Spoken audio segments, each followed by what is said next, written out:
Good day to you, viewers, once again from wherever you are watching me from this particular day. Thank you once again for joining me. I'm bringing to you another interesting interview that Chief Olusegun Obasenjo, the former president of Nigeria, granted Channels TV. I listened to his interview, or rather to the interview he granted Channels TV with very close attention. Now, having listened, I began to wonder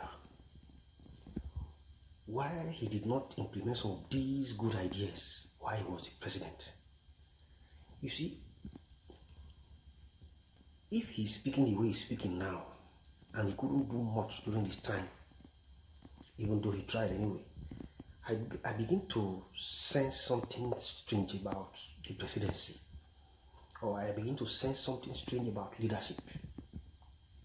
Because if, from what he has, from all he has said, he couldn't do any. Like, for instance, amending the constitution to accommodate many of these ideas or issues he raised rather in this interview, then something must be wrong. Because now that he's out of power, there is nothing he can do. So I want you to equally take a listen and equally pass your own judgment, whether I am objective in my assessment of his of the interview he granted them or not. Because sometimes you begin to wonder why, when they are there, they can't do anything, but once they're out, they begin to run, they begin to bring out their ideas. But to me, it's already late. So please, viewers, take a look at this video and tell me what you think. It's not right. It's not fair. It's not good for this country. So this is the thing we have to do. How do we ask people to suffer? And those people who are suffering, please bear with us when you are not showing any sacrifice.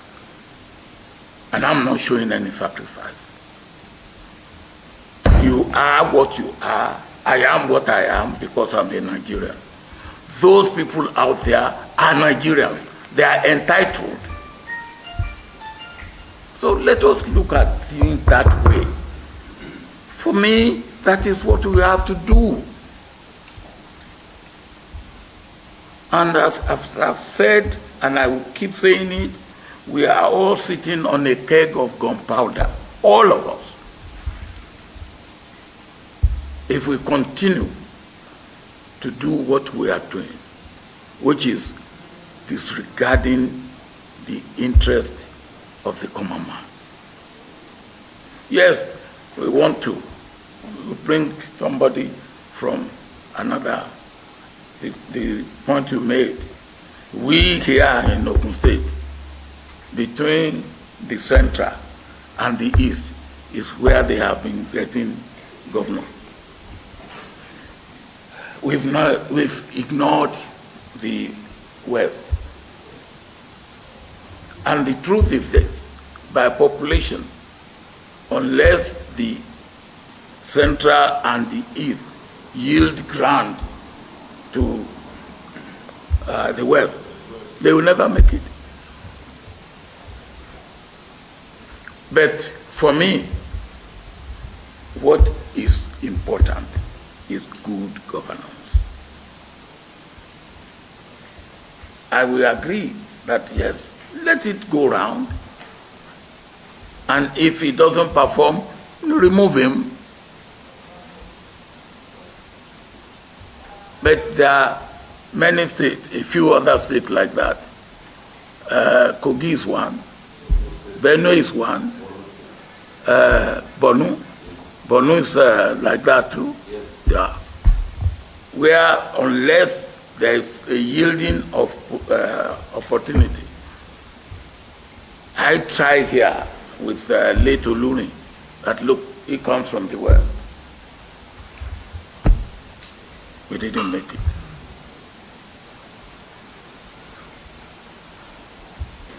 I don't know whether putting it in our constitution that look, there will be north-south rotation.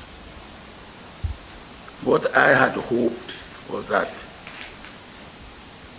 we will put it by convention rather than by, so that if we see a situation where it is palpably right, but once we did that, and some people thought that not the way to go.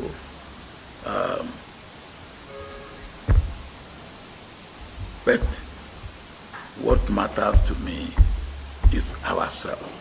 Because even if you do that, if you put it there, when Umaru Yar'Adua died, there was move, which is unconstitutional move that Jonathan will not, who was vice president and by our constitution, do. There was move in some quarters that Jonathan should not take over. Why?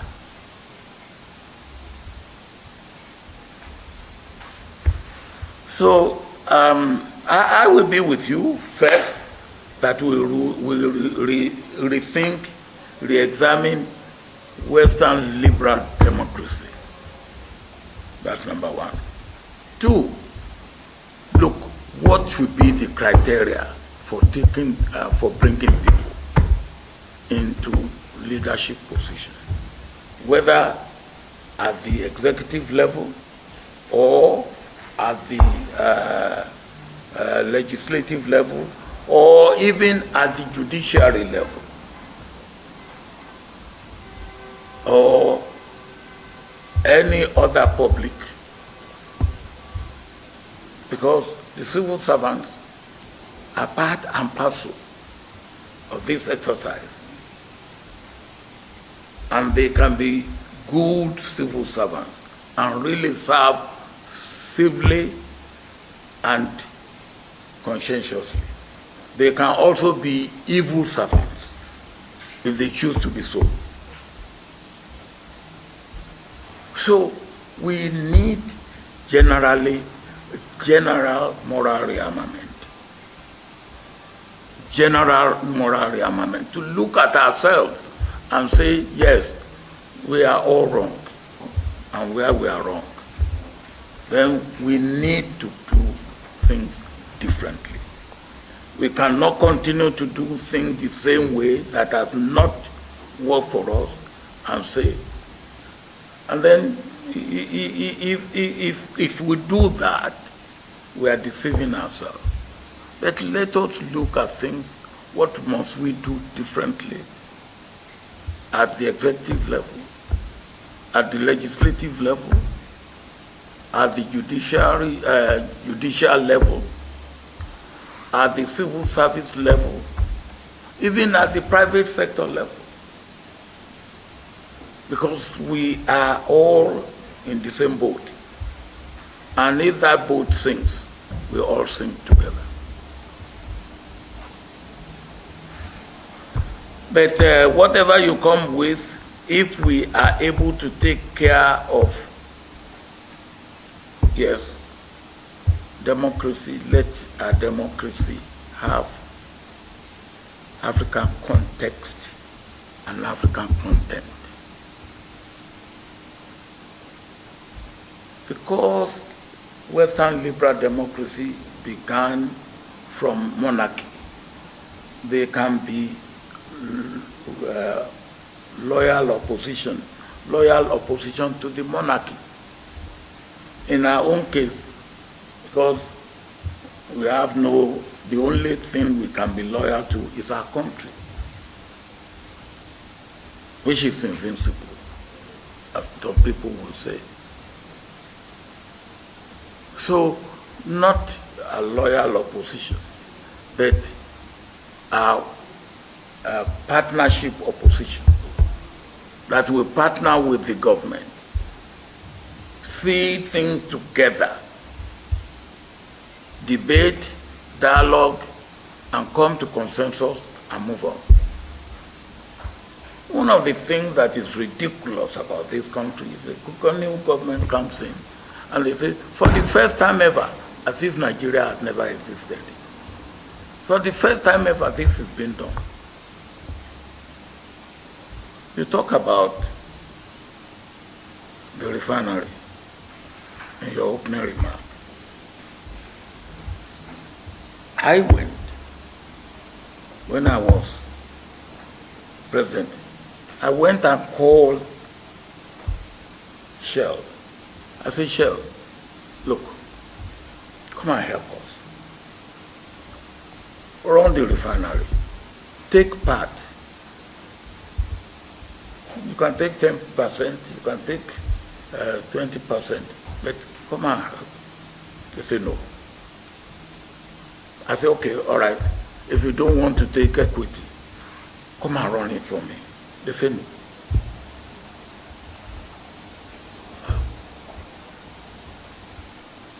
So they left. I then called their head one-on-one. I said, look, sit down with me. Why do you turn down? They gave me 5 reasons. One, they said, our refineries are small. I think Port Harcourt is 60,000 barrels a day. No, yeah, I think that's Port Harcourt. Kaduna is maybe 100.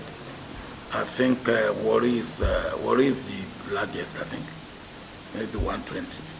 And they said to me then that, look, refinery is about 250,000 barrels a day.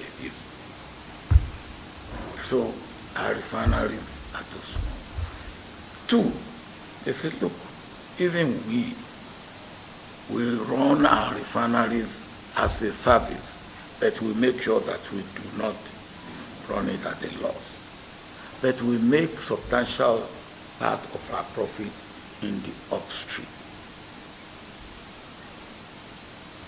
So, refinery, if you run it well, you will break even and make a small profit.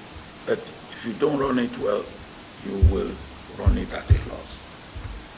3, they say our refinery, the way we have managed it, the way we have serviced it, is not the way that refinery should be serviced. So they don't want to get involved in that. 4, they said to me, the corruption around our refinery, they did not want to get involved in